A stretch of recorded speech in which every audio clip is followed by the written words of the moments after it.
Greetings, everyone. I actually got a very interesting Patreon request from someone by the name of Merlinferlin.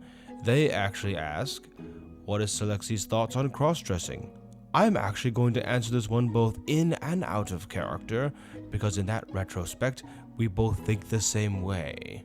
The big question people tend to ask is, are you cross-dressing because it's funny, or are you cross-dressing because it's sexy? I, of course, cross-dress because it's sexy. I always say and have a philosophy that if you are cross-dressing because it's sexy, the big question you have to ask yourself is, can I pull this off? Like when you see that skin-tight top that has the boob window on it, could you pull it off and would it look good? I myself adore things like corsets, thigh-high boots with the high heels, and sometimes skirts that go together with types of pants. It's hard to describe. Have you ever seen mixtures of Victorian clothing where they have like the skirts on the side with like the skin-tight pants? Those are really cool. I love those. They're very attractive, and God, I wish I could find some in my size, honestly. Now there's one big elephant in the room we have to address, and that's finding it in your size. For example, I am non-binary, but biologically I was born male, so I'm very tall and very broad-shouldered. Skinny, but broad. So that means when I try to find clothing that's normally meant for women, you have to find ones that can actually fit you, because even like a double or triple XL in a woman's, to me, would still probably be very tight. And don't even get me started on shoes. I swear by Satan it is the most difficult thing to deal with. I absolutely adore things like stilettos and high heels, but of course, obviously the majority of them are in women's sizes. And even the largest women's size doesn't come close to the bare minimum requirements of the size of my feet, which means that finding shoes that actually fit me but are on the sexiness level of the things that they get is really difficult. I was able to find a European company that's able to make feminine shoes that are normally meant for women but in the men's sizes. So they have been a godsend. They're known as Only Maker. They're really good. Highly recommend them. Unfortunately, their stock is quite limited, so I've already bought all the really good shoes for them, so now I've run out of options for them, which is the biggest struggle of all because now I can't find any other company that can make the shoes in my size. Oh, and it's even worse when you have a particular aesthetic like mine, the very Victorian kind of Stolas-esque kind of clothing, right? And then you can't find any company that actually makes those types of clothing, but then you finally find ones that do, but they're heavily biased towards women, which is fine, but here's the worst part. There is one of my favorite tailors that makes such incredible clothing, known as Devil Inspired, right? Now, they make clothing that's like that, and it's amazing. Fantastic stuff. Their corsets are lovely, their skirts are lovely, dresses are lovely. Problem is that not only are they in women's sizes, but they're specifically biased towards the Japanese women's sizing, right? Which is a lot smaller than even the American women's sizing. So even if you got like a quadruple XL, it probably still wouldn't fit me, and it bothers me so much because their clothing is so lovely.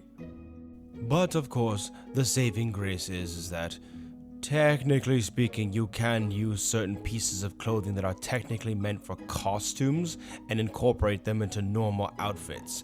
It is a little weird, but hey, it works. A lot of cross-dressing you usually see, especially people who do outfit design, usually combine pieces of clothing from either very expensive pieces of clothing, very cheap and casual pieces of clothing, and even pieces of costumes, and put them together and make something quite lovely out of it. Many of you who have seen me in person, especially at Level Up Expo, have seen the type of outfits I wear, usually between the Victorian-esque kind of outfits or the more dress-like effeminate ones. Now, the fun fact about those is that usually the pants and the shoes are always usually the most expensive parts. The rest of them tend to be just some cheap things I found on Amazon. Fun fact is that you should see what my casual wear looks like. Very boho pants wearing, kind of hippie-esque kind of looking outfits with like robes and stuff. Very effeminate side, what's almost like a dress. But that is another form of really quote-unquote cross-dressing, but I'm getting off topic. Though the reason why I mention that is a little funny thing is that I wear a lot of these clothes both at conventions and just in normal real life. That's just my normal outfits, right? And whenever I go out in public to a normal just thing, a gathering or whatever, people will look at me like, oh, that's such a lovely outfit. That's a cool costume, quote unquote costume. Are you going to some kind of event? It's like, what do you mean costume? I just wear this. This is just my normal attire, darling. I don't know what to tell you. Though, of course, I already know the question that's on all of your minds. Have I ever cross-dressed in the bedroom, per se? The answer would be very much so, yes. And of course, now when I say cross-dressing, in that particular instance, it's not exactly to look fully and completely like a woman. However, I do not mind wearing things like skirts and thongs and sometimes a bra from time to time. It's quite cozy and definitely brings out the effeminate side, and it also tends to tickle people down there when they see me like that. Though, to derail a little bit, here's a little fun fact I've noticed about cross-dressing whenever I go to public events. Have you all noticed that there is a massive lack of men who cross-dress as a woman, but plenty of women who cross-dress as men? Especially in the Helluvaboss community, there is a massive abundance of them. I am very selective and picky with what makes a really good cosplay in general, and I cannot tell you how many times whenever I encounter an immaculate, perfect-looking Lucifer or Stolas or Alistair or whatever, that they always tend to be women. The best ones usually are women. And that's not really a bad thing at all. I actually encourage it. I think that's awesome. But I'm also like, man, I wish I could pull that off. But I can't, because I don't have the body type for it. Which technically is very funny when you think about it. It basically means that those characters are very effeminate by nature, which means that women can pull them off so easily.